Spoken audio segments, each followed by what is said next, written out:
You go. Yes, I'm coming.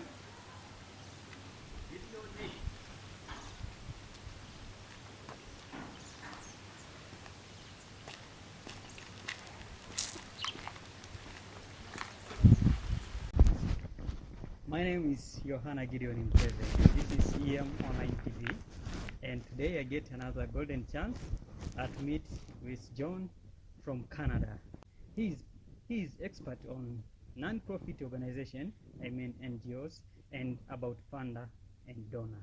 So I want to know a little bit about fundraising and donation of an organization. Another things which I want to share with you is amazing of this beautiful press.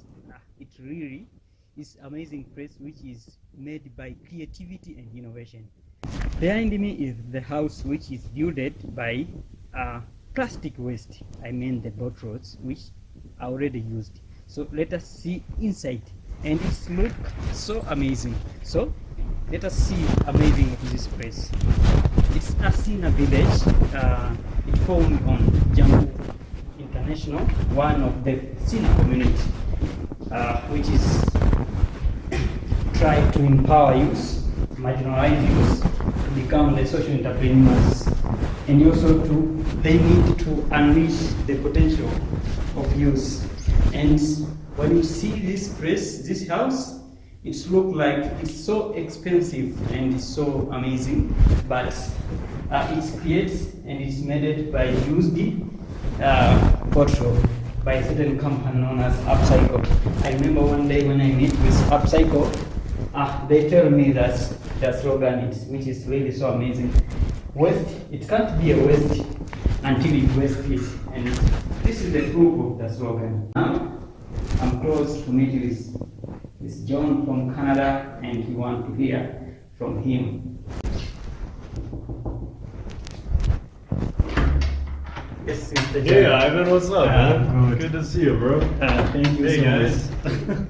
Yeah, how are you, John? I'm good. I'm very good. Yeah, Man. I see you are really enjoying the SINA village. Yeah, it's great in here. I love it. Yeah, it's so amazing place. Yeah. And yeah, how do you feel and see when you stay in this place, which is created by natural and something which is looking like a waste? And for you, how do you experience and see this place? It's really great. I think it's really awesome. It's really resourceful, good use of, creative use of what we have. I think Upcycle's done a great job with the construction here, and it feels like a nice hotel room within SINA, within MPG. It's very nice. For you, how do you feel to stay with a place which is more creative by natural things, and maybe those places which are not place which doesn't having any kind of creativity? So which place do you prefer? I definitely prefer a place like this. It makes you feel a bit better. It makes you feel that your dollars are going to better use as either a volunteer or a tourist. It's a very unique place, and I think everyone should stay not at SINA in a place like this for sure. Yeah, I think you can say a few words for those people who had never reached this place, and for the aim of inviting them this place. Yeah, I would say SINA, Njombe International, and SINA as a whole is a very unique structure and community, and something you really need to experience firsthand. It's one of a kind, truly, and I think everyone should come and just dive right in and experience all that it has to offer. Thank you so much. Let us go to the topic which brings us here. Yeah, sure. Let's go out to my balcony. Yeah. Hey.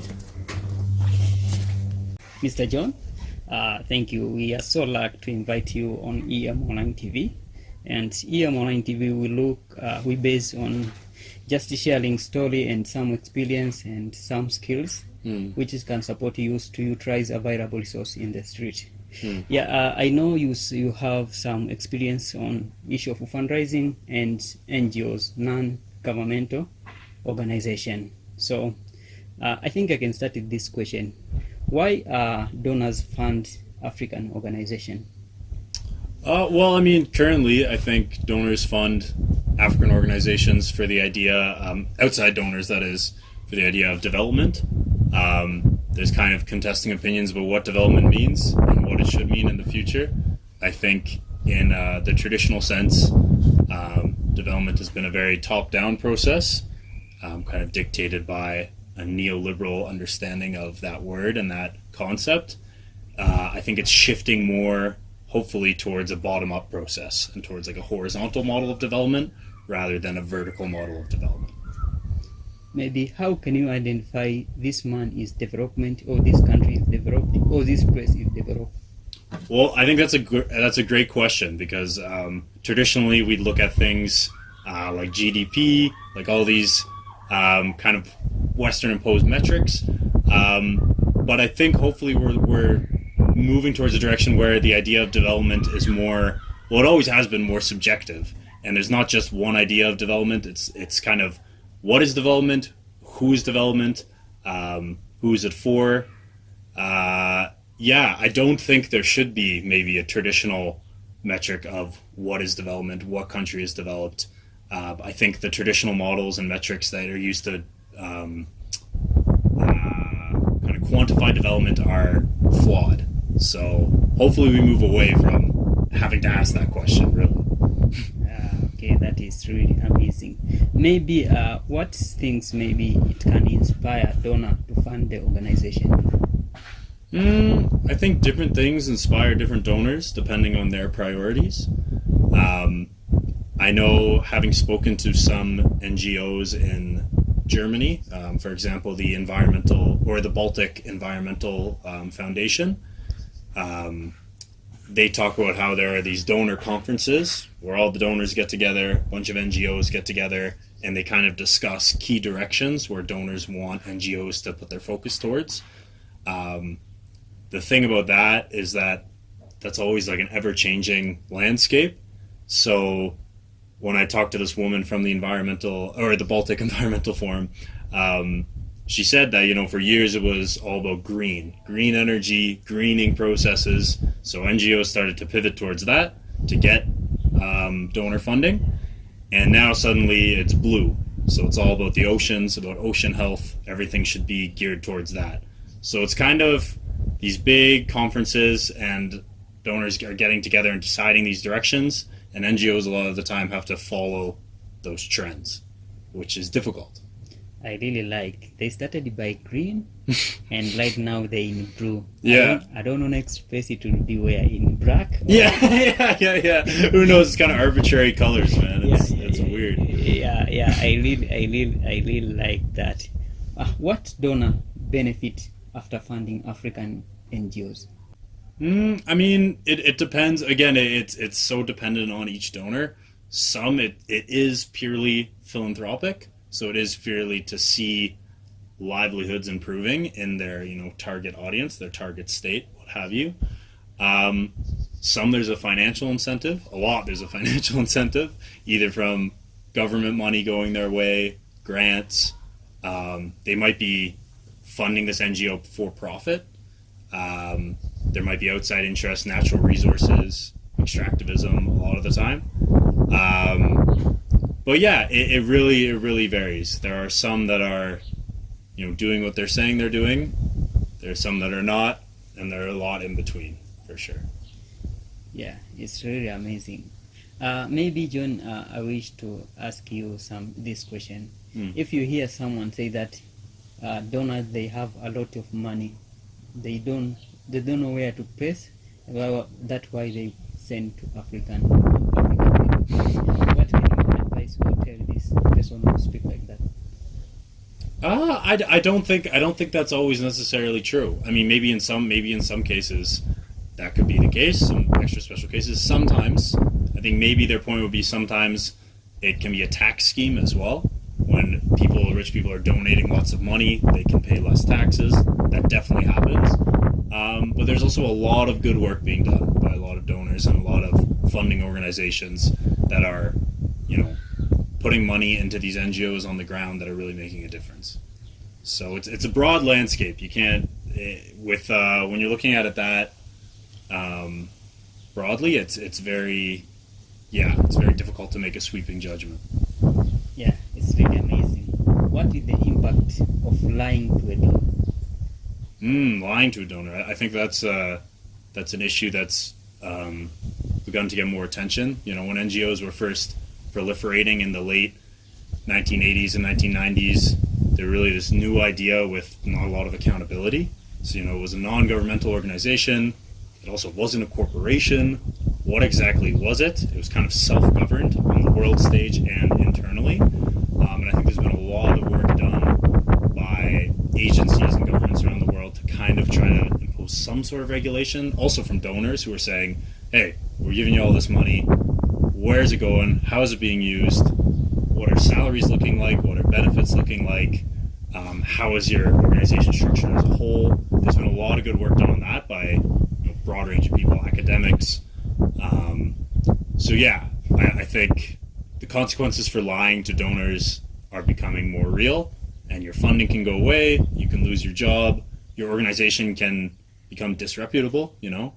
There are NGOs that get reputations for, or in the past more, have gotten reputations for being very extravagant with their money and their retreats and their benefits for their employees. So I think we're shifting away from that. It's still present for sure. But NGOs have become more accountable over the last couple of decades for sure. Yeah, I really like that. Maybe what use should we consider if we want to introduce any NGOs? What use should you consider? Youth. Oh, which youth? Yes. Well, I mean, there's a broad range of youth. I know in Uganda and here at SINA, the big issue is unemployment. There's mass levels of unemployment.